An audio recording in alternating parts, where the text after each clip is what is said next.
തെറ്റുകൾക്കെതിരെ പ്രതിഷേധ സ്വരമുയർത്തുന്ന മൈഥിലി സിനിമയിൽ പലപ്പോഴും തന്റെ നാവിനെ നിയന്ത്രിക്കാൻ ശ്രമിച്ചിരുന്നു. ഉം. ആണോ? ഉം. എപ്പോഴും എല്ലാത്തിനും എഗെയിൻസ്റ്റ് തനിക്ക് ഇഷ്ടമല്ലാത്ത കാര്യങ്ങൾ എപ്പോഴും പറയാൻ അവിടെ സ്മാർട്ടായിട്ട് ആരെയും. ഞാൻ 2011-12 കാലഘട്ടങ്ങളിലൊക്കെ പലതും വിളിച്ചു പറഞ്ഞിട്ടുണ്ട്. ഓക്കെ. അപ്പോഴൊന്നും ആരും മൈൻഡ് ചെയ്തിട്ടില്ല. ആ. ഇപ്പൊ എല്ലാരും അങ്ങ് ഭയങ്കര മറ്റേ ഇതൊക്കെ പറയുന്നുണ്ട്. ഇതൊക്കെ എന്താന്ന് പോലെ ഇപ്പൊ ഞാൻ അതുകൊണ്ടാണ് ഞാൻ സൈലന്റ് ആയിട്ടിരിക്കുന്നത്. Okay, I got you. Okay. അപ്പൊ അന്ന് ഇപ്പൊ ഈ പറഞ്ഞ പോലെ തന്നെ പക്ഷെ സിനിമ റിലേറ്റഡ് ആയിട്ടുള്ള കാര്യങ്ങളൊക്കെ ചിലതൊക്കെ പറയാൻ എവിടെയെങ്കിലും മടിച്ചിരുന്നോ? ഇല്ല. സിനിമ റിലേറ്റഡ് ആയിട്ടുള്ള കാര്യങ്ങള് അത് അങ്ങനെ പറയാനൊന്നും മടിച്ചിട്ടൊന്നുമില്ല. പക്ഷെ ഞാൻ പറയേണ്ട സമയത്ത് പറഞ്ഞിട്ടുണ്ട്. പക്ഷെ അന്ന് ആരും അത് വില കൊടുക്കുക അതിന് ഈ ആരും ശ്രദ്ധിക്കുക പോലും ചെയ്തിട്ടില്ല. അതെന്തുകൊണ്ടായിരിക്കും മൈഥിലി ചിന്തിച്ചിട്ടുണ്ടോ? എനിക്കറിയില്ല. ആണോ? ഒരിക്കൽ പോലും. കാരണം മൈഥിലി ഇതുപോലെ ഓപ്പൺ അപ്പ് ആയിട്ട് സംസാരിക്കുന്ന ഒരാളായിട്ട് ഞാൻ അങ്ങനെ ആയിരുന്നു. അതാ പക്ഷെ പറഞ്ഞേ. എന്റെ ശബ്ദം അടച്ചില്ലേ, അതെ, അടപ്പിച്ചില്ലേ? അടപ്പിച്ചു. അതും അടപ്പിച്ചത് ഈ മാധ്യമങ്ങളാണ്. അതെ, അല്ലേ? അതെ. അതായത് ഒരു പെൺകുട്ടി, എത്ര വയസ്സുള്ള ഒരു പെൺകുട്ടിയാണ് ഇത്രയും സഫർ ചെയ്യുന്നത്? ഒരു ഫേക്ക് ന്യൂസ് അല്ലെ, ഇത്രയും ഒരാളെ കുറിച്ച് ഇങ്ങനെ വേണ്ടാതിനം പറയുന്നതിനൊക്കെ ഒരു പരിധിയില്ലേ? ഒരു പരിധി കഴിയുമ്പോഴത്തേക്ക് നമ്മള് തളർന്നു പോവും. മനസ്സിലായോ? അപ്പൊ ആ തളർച്ചയെന്ന് നമ്മൾ വീണ്ടും ഉയർത്തെഴുന്നേൽക്കും. മരിക്കില്ല. സ്ട്രോങ് ആയിട്ട് നമ്മൾ കുറച്ചും കൂടെ സ്ട്രോങ് ആവുകയുള്ളൂ. അപ്പൊ ഇതേപോലെ ഫേക്ക് ന്യൂസ് ആയിട്ടോ ഇങ്ങനെയൊക്കെ മൈഥിലിനെ തളർത്താൻ നോക്കിയ ആൾക്കാരെ ഇന്നിപ്പോ അവർക്കൊരു ആൻസർ എന്നുള്ള രീതിയിൽ വളരെ ബോൾഡ് ആയിട്ട് കംപ്ലീറ്റ്ലി റിഫ്രഷ് ആയിട്ടാണ്. എനിക്ക് ഇപ്പൊ മൈഥിലിക്ക് എന്ന് പറയുന്ന മൈഥിലിക്ക് മാത്രമല്ല പറയുന്നത്, ഞാൻ പൊതുവെയുള്ള എല്ലാ പെൺകുട്ടികളോടുമാണ് പറയുന്നത്. എന്തൊരു ഇതിനെയും ഫേസ് ചെയ്ത് നിങ്ങള് അത്രയും നിങ്ങൾക്ക് മാത്രമേ നിങ്ങളെ സ്ട്രോങ് ആക്കാൻ പറ്റത്തുള്ളൂ. അപ്പം നിങ്ങൾ എന്ത് കാര്യത്തിലും കാരണം കുറേ സ്ട്രഗിൾ ചെയ്യുന്ന പെൺകുട്ടികളുണ്ട്. ഇത് പുറത്ത് പറയാത്തതും ഇതാത്ത കുറേ കുട്ടികളുണ്ട്. ഇതൊക്കെ പുറത്ത് പറയണം. പറഞ്ഞാൽ മാത്രമേ നിങ്ങൾക്ക് നല്ലൊരു അല്ലെങ്കിൽ നിങ്ങൾ അതിനെ ഓവർകം ചെയ്യാനും ഇത് ചെയ്യാനും ഒക്കെ പറ്റത്തുള്ളൂ. ഇപ്പൊ എന്തൊക്കെ ന്യൂസസും ഇതൊക്കെയാണ് നമ്മൾ കാണുന്നത്. ഇപ്പൊ എത്രയോ പെൺകുട്ടികൾ ആത്മഹത്യ ചെയ്യുന്നു. എന്തൊക്കെയാ ഈ മീഡിയാസ് തന്നെയല്ലേ ഇതെല്ലാം ചെയ്യുന്നത്? ഈ സോഷ്യൽ മീഡിയ അല്ലേ എല്ലാവരുടെയും. ഇപ്പൊ നമ്മൾ പറയുന്നത് സിനിമ മേഖല മാത്രമാണ് ഇങ്ങനെ. എല്ലാ മേഖലകളിലും പ്രശ്നങ്ങളല്ലേ? ആരെങ്കിലും തുറന്നു പറയുന്നുണ്ടോ? എല്ലാരും പുറത്തോട്ട് വരട്ടെ. അതെ, എല്ലാ മേഖലകളിലും ഉള്ളവര് പറയണം. അതായത് സിനിമ മേഖല എന്ന് പറയുമ്പോ ഓക്കെ, സിനിമ കുറച്ചും കൂടെ ഒരു കളർഫുൾ ഒരു സാധനമാണ്, ഗ്ലാമർ ലോകമാണ്. അപ്പൊ സിനിമയിൽ മാത്രമാണോ? നിങ്ങളോട് തന്നെ ചോദിച്ചു നോക്ക്, സിനിമയിൽ മാത്രമാണോ? ഞാൻ അതിനോട് ആർഗ്യൂ ചെയ്യുന്നില്ല. I M enough, I M done enough. I don't want more. Repeat ചെയ്യണ്ട. I'm having a good family. I'm having a beautiful son. So it's enough for me. Okay. വിവാഹ വാർത്തകൾ വളച്ചൊടിച്ചവരോട് ഇന്നും ദേഷ്യം മനസ്സിൽ കാത്തു സൂക്ഷിക്കുന്നു. വിവാഹ വാർത്ത മനസ്സിലൊന്നും ഇല്ല എൻ്റെ. പക്ഷെ എന്നാലും എനിക്ക് അതൊക്കെ ഓരോ ട്രോമാസ് ആണ്. എൻ്റെ ഓരോ കാര്യങ്ങളും നമ്മള് ഇത് ചെയ്യാൻ തുടങ്ങുന്നു, അല്ലെ നമ്മൾ എന്തെങ്കിലും ഇത് എന്താ പറയാ, ഇപ്പൊ നമ്മളൊരു കേസ് കൊടുക്കുന്നു, നമ്മൾ അതിനെതിരെ ഇത് ചെയ്തുകൊണ്ടിരിക്കുമ്പോ ഇതേ മാധ്യമങ്ങൾ ഇതേ കാര്യങ്ങൾ വെച്ച് തന്നെ അതായത് നമ്മുടെ ജീവിതത്തിനെയും കൂടെ കയറി ഇടപെടുക എന്ന് പറയുന്നത് ഇറ്റ്സ് വെരി ബാഡ്. യുനോ, അപ്പോഴും അവര് നമ്മളുടെ പേഴ്സണൽ ലൈഫിനെ കുറിച്ച് ചിന്തിക്കുന്നില്ല. നമ്മള് കല്യാണം പോലും വിട്ട് കാശാക്കുന്ന ആൾക്കാരാണ് ഇവിടെ ഉള്ളത്.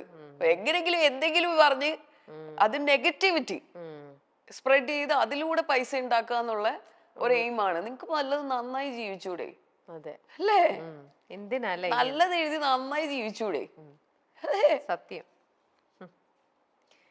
എന്തിനാ ഈ വളച്ചൊടിച്ച വാർത്തകളുമായിട്ട് ഒരുപാട് ആൾക്കാര്, അല്ലേ? എന്തിന്റെ ഇതാണ് വെറുതെ ഓരോന്ന് ഫേക്ക് ന്യൂസും ആക്കിക്കൊണ്ട്. നേരെ ഇനി ആരെ കുറിച്ച് എന്ത് എഴുതിയാലും നേരെ കംപ്ലൈന്റ് ചെയ്യുക, നേരെ പോയാൽ മതി. ഇനി പരിപാടി അതേ ഉള്ളൂ. അല്ലാണ്ട് ബാക്കി ഒരു പരിപാടിക്ക് നിൽക്കരുത്. ഡയറക്റ്റ് കംപ്ലൈന്റ് ചെയ്യുക, പരിപാടി ഇത് ചെയ്യുക. അല്ലാണ്ട് ഇതും പറഞ്ഞ് ഇതും സ്ട്രഗിൾ. നമ്മൾ വിചാരിക്കും ഓക്കെ കുറച്ച് കഴിയട്ടെ, ഇനി ഇവര് നിർത്തുമായിരിക്കും. ഇവര് നിർത്തൂല. ഇവര് ഒരാളെ ഒരു ഇരയെ കിട്ടിയ പോലെയാണ് അവർക്ക്. അവരങ്ങോട്ട് മെഴുകുകയാണ് അതിനകത്തിട്ട്. അവരിങ്ങനെയൊക്കെ ചെയ്യുമ്പോ അവര് വിചാരിക്കുന്നില്ല എത്രത്തോളം മറ്റേ പേഴ്സണലിനെ വേദനിപ്പിക്കുന്നുണ്ട്. അവര് പോകുന്ന മെന്റൽ ആ ഒരു ട്രോമ ഇതൊന്നും ഒരിക്കലും അവര് ചിന്തിക്കുന്നതേ ഇല്ല. Bothered അതൊരു അല്ല. മെന്റലാണ്. അത്തരം വിഭാഗക്കാരെന്ന് പറയുന്നതേ ഒരു മെന്റലാണ്.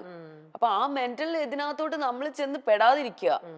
Because it makes us mental. മനസ്സിലാവുന്നുണ്ടോ? ശരിക്കും. അതാണ്. അപ്പൊ അതിനകത്തോട്ട് ചെന്ന് പെടാതിരിക്കുക എന്നുള്ളതാണ് നമ്മൾ നമ്മൾ ശ്രദ്ധിക്കേണ്ടത്. അതെ, അവര് ചെയ്യുന്നതിന്റെ അവർക്ക് കിട്ടിക്കോളും. അതെ, പണ്ടൊക്കെ പിന്നെ പിന്നെ ആയിരുന്നു. ആണല്ലേ? സിനിമയിൽ നിന്ന് മാറ്റി നിർത്തലുകൾ ഉണ്ടായിന്ന് വിശ്വസിക്കുന്നുണ്ടോ? വിശ്വസിക്കുന്നുണ്ട്. ഉണ്ട്. മാറ്റി നിർത്തലുകൾ ഉണ്ടായിട്ടുണ്ടാവാം. കാരണം അതുകൊണ്ടല്ലേ ഈ ചാൻസസ് ഒക്കെ നമുക്ക് അങ്ങോട്ടും ഇങ്ങോട്ടും ഒക്കെ മാറി പോകുന്നത്. പിന്നെ അതൊക്കെ നമുക്ക് ഒരിക്കലും ക്ലെയിം ചെയ്യാൻ പറ്റൂല.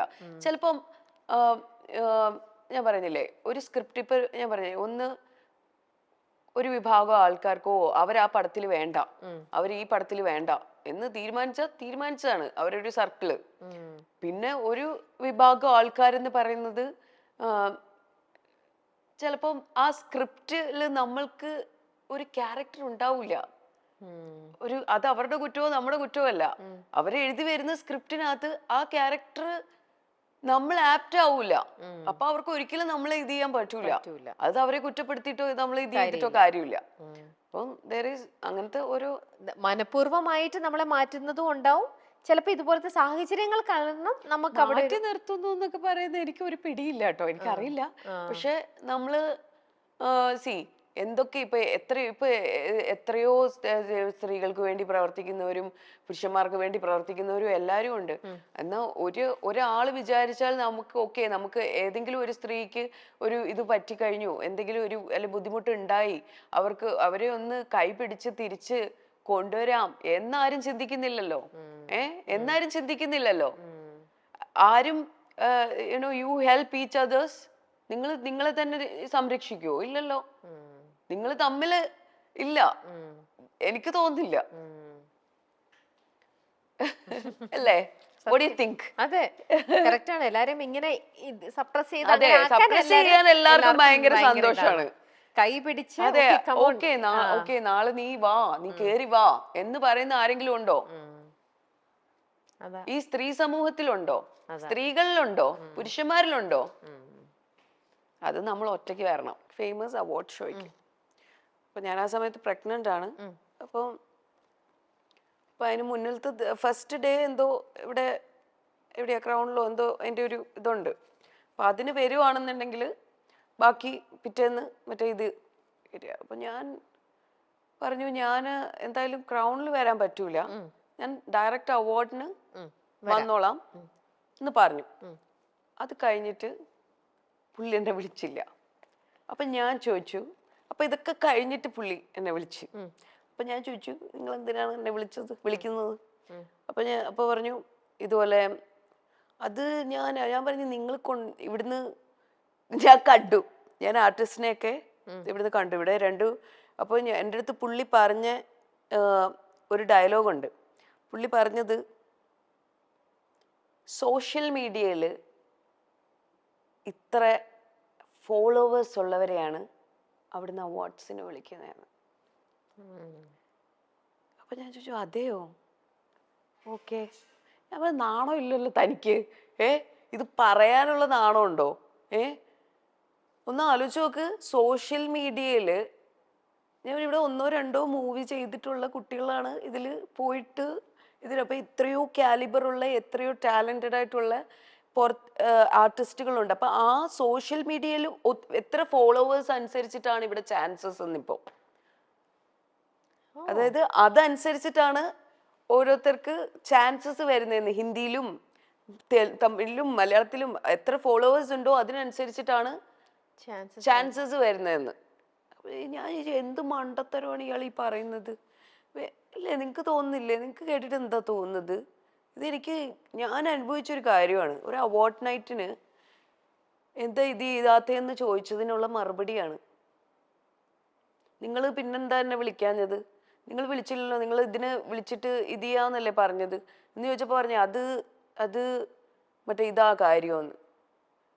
മേലെ എന്നെ വിളിച്ചു പോയേക്കരുത് പറഞ്ഞു ഒരു കാര്യത്തിനും.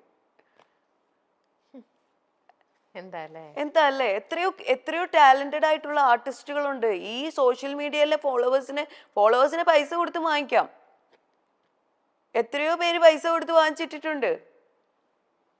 ഞാനൊന്നും പൈസ കൊടുത്തല്ല വാങ്ങിച്ചിട്ടുള്ള കേട്ടോ. എനിക്ക് ജെന്യൂൻ ആയിട്ടുള്ള കുറച്ച് ഫോളോവേഴ്സേ ഉള്ളൂ, പക്ഷെ ജെന്യൂൻ ആയിട്ടുള്ള ആൾക്കാരാണ് കേട്ടോ. ഞാൻ ഇത്ര ആക്റ്റീവ് ആയിട്ടുള്ള ഒരാളല്ല, പക്ഷെ മനസ്സിലാവുന്നുണ്ടോ? അപ്പൊ അങ്ങനത്തെ ഒരു എക്സ്പീരിയൻസ് ആണ് എനിക്ക് ഇങ്ങനത്തെ ഒരു സാധനത്തിൽ നിന്ന് കിട്ടിയത്.